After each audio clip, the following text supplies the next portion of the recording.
Okay, so last week we spoke about multi-channel and what it was all about. I've spoken on themes like Amazon and eBay in previous episodes. You can check them out up here if you haven't seen them already, but not just yet. So over the next few uploads, I'm going to talk about website tips. So stay tuned.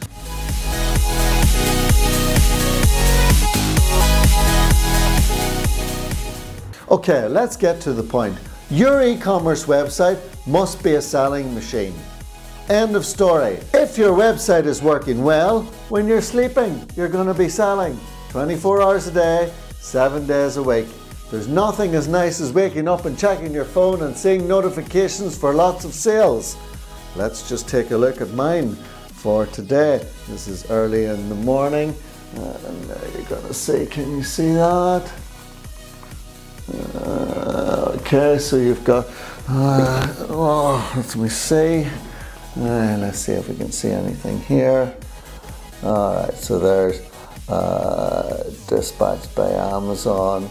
There's an Amazon sale, an eBay sale, an Amazon sale, 2 website sales, and it's still very early in the morning, so can't go wrong with that.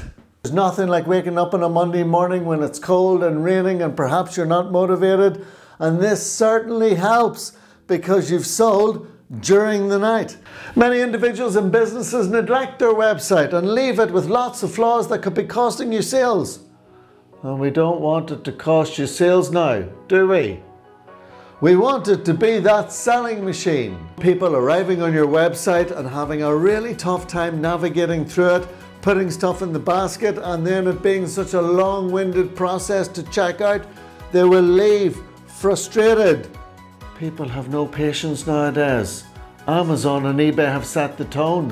Why wouldn't they be impatient? It's all so smooth over there. If you have a website, you cannot allow it to mess about. It must be slick and it must work properly. Unless you're a photographer or a creative or a videographer or some sort of craft industry that requires beautiful images from start to finish, people really don't care.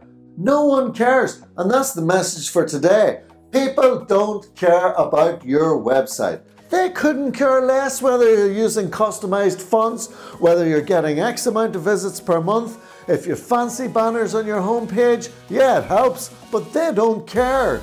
Why should they care? They only care that when they arrive to your website, that you're solving the issue as quickly as possible for them. And why does someone visit your website? Number one, they want some information about a product that they're considering buying. We can talk later on about ways of luring them in and keeping them there. Or two, they want to buy something from your site. And if they want to buy something from your site, we have to make it as easy as possible for them to buy.